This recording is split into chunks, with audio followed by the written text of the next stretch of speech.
ইন্না সালাতা তানহা আনিল ফাহশাই ওয়াল মুনকার। আল্লাহ তাআলা বলেন নিশ্চয় নামাজ, নিশ্চয় নামাজ কি করে মানুষকে গুনার কাছ থেকে বিরত রাখে।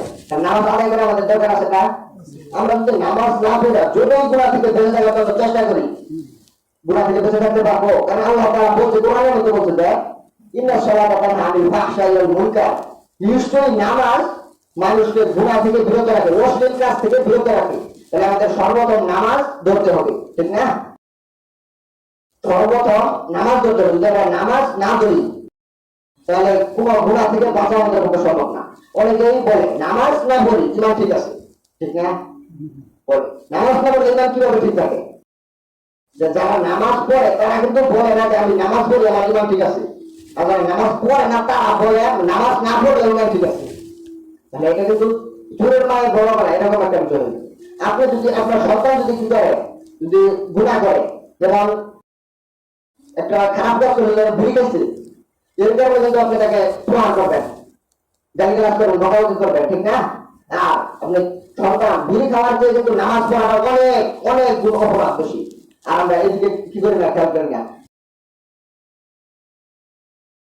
নামাজ না পড়ো এর জন্য কোনো সমস্যা নাই, কিন্তু আর যে বিভিন্ন অপরাধ আছে ওই অপরাধ করলে আমরা তাকে ধরি। এই যে অপরাধটা কি জন্য করলাম?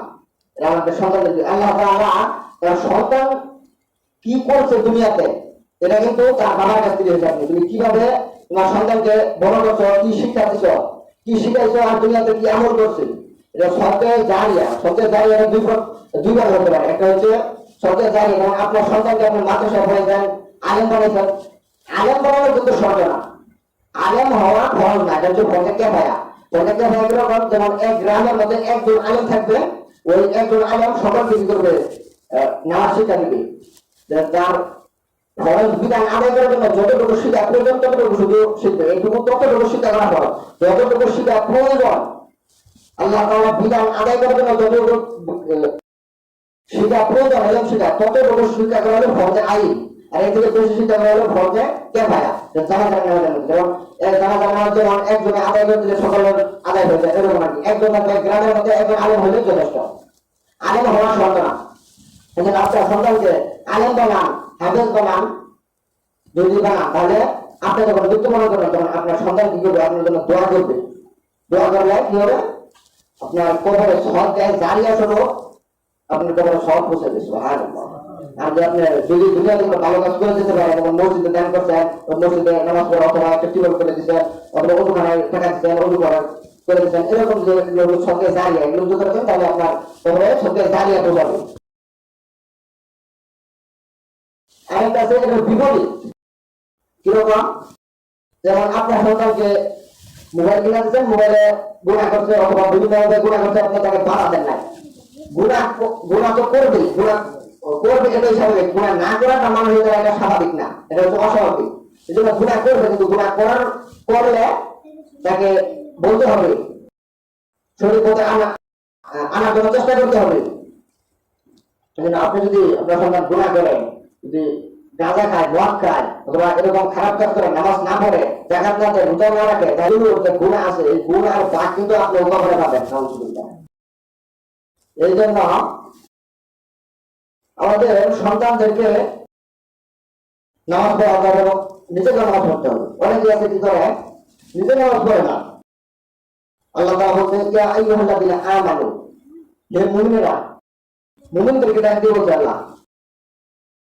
কাফেরদেরকে কিন্তু ডাক দেয় নাই, ডাক দিয়ে বলে নাই মুমিন। মুমিন মানে কি? বিশ্বাস লোক, বিশ্বাসীরা, হে বিশ্বাসীরা। মুমিন একটা সম্মানিত একটা ডাক। আল্লাহ তাআলা ডাক দিয়ে বলছেন কু আনফুসাকুম, তোমরা নিজেদেরকে বাঁচাও, ওয়া আহলিকুম, এরপর তোমার পরিবার পরিজনকে বাঁচাও, আহলদেরকে বাঁচাও না আগুন থেকে, জাহান্নামের আগুন থেকে। এরপর আগে নিজে বাঁচাও, তারপর পরিবার বাঁচাও, এরপর অন্যান্য লোক আছে তাদেরকে বাঁচাও।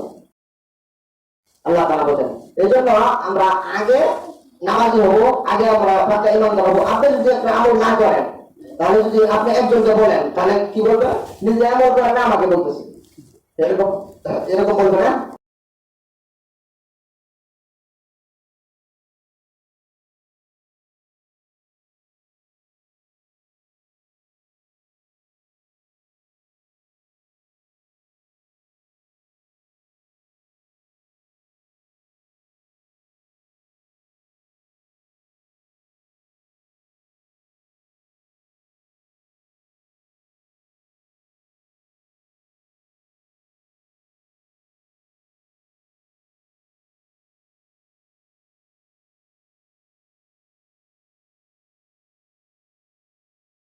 হেদায়েতের মালিক আল্লাহ।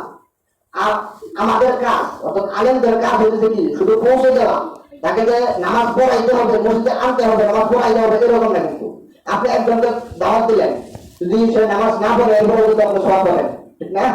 আর যদি নামাজ পড়ে তাহলে তো আপনি সওয়াব পাবেন না। আপনি যদি নামাজ পড়েন ওই নামাজটা সহি হয়েছে কিনা এটা কিন্তু আপনি জানেন না, নামাজ কবুল হয়েছে কিনা এটা জানেন না। কিন্তু আপনি যাকে দাওয়াত দিচ্ছেন ওই ব্যক্তি যদি নামাজ পড়ে, ওই তার নামাজ হোক আর না হোক আপনি কিন্তু নামাজের সওয়াব পাবেন, ঠিক না?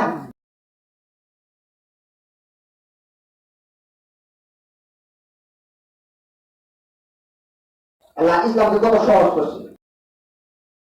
যে ব্যক্তি নামাজ পড়ে না ওই ব্যক্তির দুনিয়াতে 7টা শাস্তি হবে, দুনিয়াতে 7টা শাস্তি যেটা দেখতে পাবেন। 7টা শাস্তি কি কি? আল্লাহ তাআলা কিন্তু সুযোগ দিতে প্রচুর প্রচুর করে আমাদেরকে সুযোগ দিছে। ফেরাউনকে কিন্তু প্রচুর সুযোগ দিয়েছিল, নমরুদকে প্রচুর সুযোগ দিয়েছিল। কিরকম?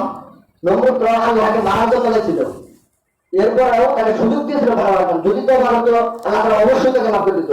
আল্লাহ তাআলা কোরআনের মধ্যে বলছে ইয়া আইয়ুহাল্লাযীনা আমানু তুবু ইলাল্লাহি তাওবাতান নাসুহা, যে যদি কোনো ব্যক্তি আমার কাছে যত গুনাহ করুক আমার কাছে যদি তওবা করে ক্ষমা চায় তাহলে আমি আল্লাহ তাকে মাফ করে দিই। কিরকম হবে? হাদিস শরীফে রয়েছে আত-তাইবু মিনাজ যামবি কামান লা যামবা লাহু, যে গুনাহ থেকে তওবা করে ওই ব্যক্তির ন্যায় যে জীবনে কোনো গুনাহ করে না, এরকম। সুবহানাল্লাহ। এই জন্য সর্বপ্রথম আমাদের নামাজ পড়তে হবে। আউয়ালু মা ইউহাসাবু বিল আবদু ইয়াওমাল কিয়ামাতি সালাহ, হাদিস শরীফের মধ্যে আছে যে সর্বপ্রথম কিয়ামতের দিন নামাজের এটা হইবে। যদি আমরা সর্বপ্রথম যদি আল্লাহ তাআলার প্রশ্নের কাছে যদি একটা বলি তাহলে তো হবে না, তাহলে আরো তো প্রশ্ন জবাব দিতে হবে। এই প্রথমটাই যদি একটা বলি তাহলে এই ব্যক্তির কাছে আর প্রশ্ন জবাব দেওয়ার দরকার নেই, এই ব্যক্তি জাহান্নামে যায়। আল্লাহ তাআলা তো যেটা বলতে চাচ্ছিলাম যে 7টা শাস্তি বেনামাজির দুনিয়াতেই হবে। 7টা শাস্তি কি কি? এক নম্বর হচ্ছে তার চেহারাতে সৌন্দর্য এটা নষ্ট হয়ে যাবে, তার চেহারার সৌন্দর্য থাকবে না। আল্লাহ তাআলা তাকে যে সৌন্দর্য দিয়েছে আল্লাহ তাআলা তা কেড়ে নেবেন, সৌন্দর্য নষ্ট হয়ে যাবে। দ্বিতীয় নম্বর, তার রিজিকের কষ্ট করতে হবে সারা জীবন। যতই কামা টাকা পয়সা যতই কামা তার রিজিকের কষ্ট দূর হবে না। রিজিক দেওয়ার মালিক তো আল্লাহ, আল্লাহ চাইলে রিজিক কেড়ে নিতে পারেন না? আল্লাহ তাআলা রিজিক দেওয়ার মালিক, রিজিক নেওয়ার মালিক তো আল্লাহ। ফেরাউন নমরুদরা বলছিল যে ইব্রাহিম নবী বলছিল যে আমার আল্লাহ অর্থাৎ ইব্রাহিম নবীর যে রব অর্থাৎ আল্লাহ আমার সবকিছু করতে পারেন। কি করতে পারেন? যে মৃত্যুকে জীবিত করতে পারেন এবং জীবিতকে মৃত করতে পারেন। নমরুদ কি বলে? আমি হতে পারি। কিরকম বলতে দেখাও। এরপর নমরুদ কি করছে? 2 জন কয়েদি অর্থাৎ বন্দীকে জেলখানা থেকে আনছে, তার কাছে আনার পর একজনকে কি করছে? ছুরি দ্বারা পেটের মধ্যে মারছে, মারার পর ওই ব্যক্তি মৃত্যুবরণ হয়ে গেছে, মরে গেল ওই ব্যক্তি। মরার পর এরপর দ্বিতীয় ব্যক্তি আছে, ওই ব্যক্তির যখন মারবে যখন ব্যবহার যাবে ছুরিতে গাল দিলে দেওয়ার বিধানে দেয় এই ব্যক্তিকে আমি দান দিলাম, এই ব্যক্তিকে মেরে হলাম এবং আমি দান কি করলাম দিয়ে দিলাম, নিয়ে নিলাম। আর এই যে এই ব্যক্তিকে মারলাম না আমি দান দিয়ে দিলাম, এরকম যুক্তি দিচ্ছি। এটা তো ঠিকই আছে, তাহলে ঠিক না? জান দিচ্ছে না একজনকে দিতে একজন, ঠিক না? এরপর বলছে যে আমার রক্ত পূর্ব দিক থেকে সূর্য উঠায় এবং পশ্চিম দিকে ডুবায়, তুমি এটা করে দেখাতে পারবে। আমি এরপর তো আর জবাব নাই, প্রশ্নের জবাব নাই, এবার কিন্তু তার করতে হবে না। এই জন্য এই ব্যক্তিকে জবাব এটা নদী করতে চলছে, আগের মধ্যে নিকেট করা। এরপর আগের মধ্যে নিকেট করছে, রশি বাঁধার পর লোহা দিয়ে যখন বেঁধে আগুনে নিক্ষেপ করেছিল তখন কি হয়েছিল? আল্লাহ তাআলাকে নবী দোয়া করেছিল রক্ষার জন্য। আমার একমাত্র আল্লাহ, আমি আপনাকে বিশ্বাস করি, আপনি আমাকে পাঠানো নাকি। এবং তখন নিক্ষেপ করছে আগুনের মধ্যে, আল্লাহ আগুনকে বলছে একদম ঠান্ডা হয়ে যাও।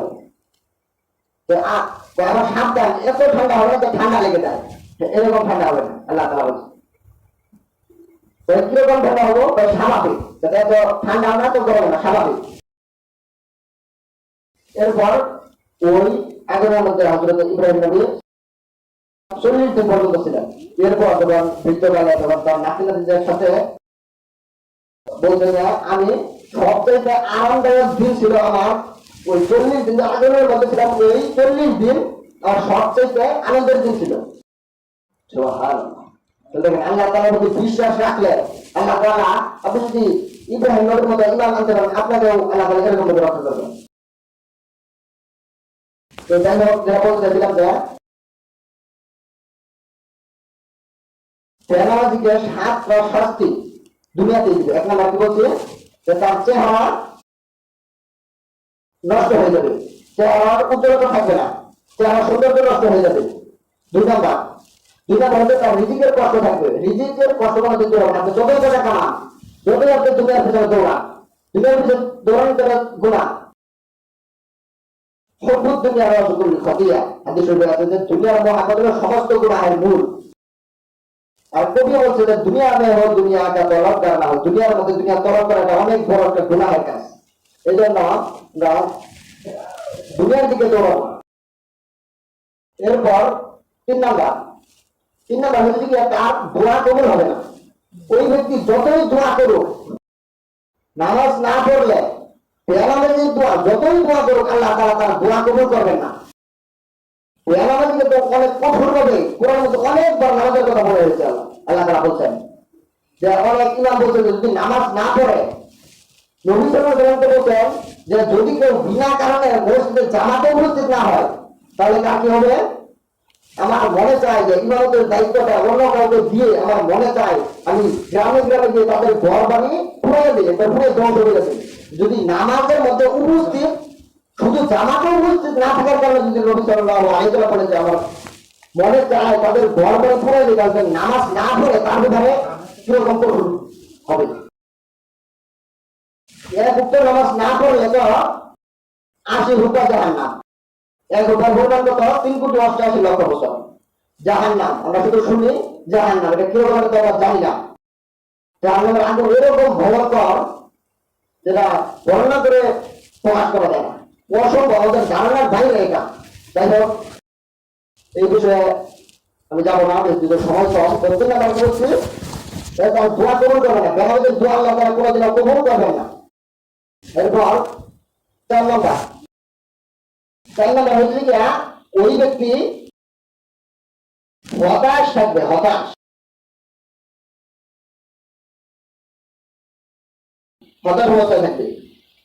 5 নাম্বার, আল্লাহ তাআলা তার প্রতি অসন্তুষ্ট থাকবেন। আল্লাহ তাআলা যদি অসন্তুষ্ট থাকে কার প্রতি, তাহলে কি তার জাহান্নামে যাওয়া ছাড়া আর কোনো রাস্তা আছে? একটা বিনাশ করে জাহান্নামে যাওয়া, ঠিক না? এই জন্য আল্লাহ এবং তার রাসূলকে খুশি রাখতে পারলে একদম জান্নাতে যাওয়া একদম সহজ। এরপর তার মৃত্যু হবে ঈমান হারা অবস্থায়, নাউযুবিল্লাহ। আপনি যদি ঈমান ছাড়া যদি দুনিয়া থেকে বিদায় হন, ঈমান ছাড়া যদি দুনিয়া থেকে চলে যান, তাহলে আপনার কি অবস্থা হবে দেখেন।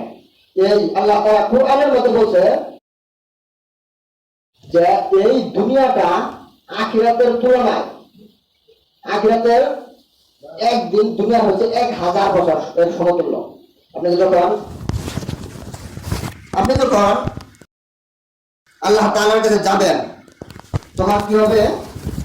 আল্লাহ তাআলা যখন আপনাকে জাহান্নামে দিবে, তখন আপনার মনে হবে দুনিয়াতে আমি মাত্র কয়েক মিনিট ছিলাম, কয়েক সেকেন্ড ছিলাম। এই কয়েক সেকেন্ড যদি আমরা আমল করতাম, তাহলে কত এক ঘরে জান্নাত, যেখানে চিরস্থায়ী শান্তি, তার তলদেশে নহর প্রবাহিত থাকে, এই জান্নাতটা আমরা পেয়ে যেতাম। শুধু কিছুদিন ইবাদত করে, কিছুদিন কষ্ট করলেই কত বড় আমরা দৌলত পেয়ে যেতাম। এরা আফসোস করবে যারা মুমিন থাকবে, যারা উপরে জান্নাতের ভরে দেওয়া হচ্ছে সর্বোচ্চ উপরে, নিচে নিচে যাওয়া থাকবে, তারা আফসোস করবে কি জন্য এই একটু সময় খেলাধুলায় কাটাইছি, কি জন্য একটু সময় অযথা নষ্ট করছি, কি জন্য একটা নামাজ ছাড়ছি। আর আমার ডিউটি করে নেই, কি জন্য আমার ডিউটি করলাম? মূল ডিউটি হচ্ছে যেগুলো আল্লাহ তাআলার পিতার নামাজ, 5 ওয়াক্ত নামাজ, এটা ডিউটি, মূল ডিউটি। আর অবাধ হচ্ছে বাকি নফল, আর এগুলো সদকা, এরকম আর আছে যেগুলো, এগুলো হচ্ছে অবাধ ডিউটি। অবশ্যই কি জন্য করবে এটা নিয়ে আফসোস করবে। আর যারা কাঁদে, যারা জাহান্নামে যাবে, তারা আফসোস করতে করতে এরকম ভাবে আফসোস করবে যে তাদের শরীরের বুস্তর চামড়া ছিঁড়ে ছিঁড়ে খেতে থাকবে আর আফসোস করবে। আল্লাহ তাআলা সূরা ওয়াকিয়ার মধ্যে বলতেছেন লা আকিলুনা মিন শাজারিন যারা জাহান্নামে যাবে, জাহান্নামে তারা কি খাবে? জাক্কুম। জাক্কুম একটা ফলের নাম, এটা হচ্ছে কাঁটা বিশিষ্ট একটা ফল। এই ফলটা খাওয়ার কারণে তাদের কি হবে? তারা খাবে, কারণ ক্ষুধার্ত হতে তারা খাবে। খাওয়ার কারণে তাদের নাড়িভুঁড়ি ছিন্ন বিচ্ছিন্ন হয়ে পিছনে রাস্তা বের হবে নাড়িভুঁড়ি। কত বড় কষ্টদায়ক শাস্তি। আর এরপর যখন ওই খাবারা খাবে তখন তো পানি খেতে হবে না, তখন পানি হবে তারা ফুটন্ত পানি, এরকম ফুটন্ত পানি যেটা পান করার কারণে তোরা অকের মধ্যে ভাষার গুণা সুরবাদ হীন, তারা তাদেরকে ফুটন্ত পানি, এমন ফুটন্ত পানি যেটা পান করার কারণে তাদের নাড়িভুঁড়ি ছিন্ন বিচ্ছিন্ন হয়ে যাবে। আল্লাহ তাআলা জাহান্নামের বর্ণনা আরো অনেক জায়গায় দিয়েছেন, জান্নাতের বর্ণনাও দিয়েছেন। এই জন্য আমাদের 5 ওয়াক্ত নামাজ আদায় করা আমাদের দরকার না। আজকে ফজরের টাইমে নামাজ পড়ছি মাত্র 3 জন, জোহরের টাইমে তো লোক 1 জন অথবা হয় না, মাঝে মাঝে আসরের টাইমেও হয় না 1 জন 2 জন, মাগরিবের টাইমে কয়েকজন হয়। মানে নামাজ আদায় করা আমাদের দরকার না থাকে। আজকে শুক্রবার, এরপরেও কিন্তু মুসল্লি আসে নাই। মুসল্লি কতজন আছে? আমাদের 90 জন কিন্তু কম। প্রত্যেক ঘর থেকে একজন আসলে 90 জন হয়, ঠিক না? এই জন্য আমাদের নামাজ আদায় করতে হবে, আল্লাহ তাআলার হুকুম মানতে হবে। আল্লাহ তাআলা আমাদেরকে দুনিয়াতে খেলাধুলা করার জন্য পাঠায় নাই। আল্লাহ তাআলা কোরআনুল কারীমের মধ্যে বলেছেন ওয়া খালাকনাস সামাওয়া ওয়াল আরদা ওয়া মা বাইনাহুমা লাঈবিন, আমি এই দুনিয়াটাকে খেলা করার জন্য বানাইনি। আমি যে আসমান জমিন এবং এর মধ্যে যা কিছু আছে সবকিছু সৃষ্টি করছি খেলাধুলা করার জন্য না। আমরা তো গুনাহ করবো, এটা আমাদের স্বাভাবিক। এরপর আমাদের তওবা করে নিতে হবে। নবী সাল্লাল্লাহু আলাইহি ওয়াসাল্লাম তওবা করতেন 70 বার, প্রতিদিন জীবনে কোনোদিন গুনাহ করেন নাই, এরপরেও 70 বার তওবা করতেন। কি জন্য? আল্লাহ তাআলা তওবাকে পছন্দ করেন, এই জন্য নবী সাল্লাল্লাহু আলাইহি ওয়াসাল্লাম তওবা করতেন। এই জন্য আমাদের বেশি বেশি তওবা করতে হবে। যদি তওবা করতে পারি, যদি অন্তর থেকে তওবা করতে পারি যে গুনাহ কাজ করবো না, তাহলে আল্লাহ তাআলা সমস্ত গুনাহ মাফ করে দিবেন। গুনাহ থেকে তওবাকারী ওই ব্যক্তির ন্যায় যার জীবনে কোনো গুনাহ নেই, একদম মাসুম বাচ্চার ন্যায় হয়ে যাবে। সুবহানাল্লাহ। এই কথাগুলো বললাম। আল্লাহ তাআলা আমাদেরকে 5 ওয়াক্ত নামাজ জামাতের সাথে সঠিক সময় আদায় করার জন্য তৌফিক দান করুন। ওয়া আখিরু দাওয়ানা আলহামদুলিল্লাহ।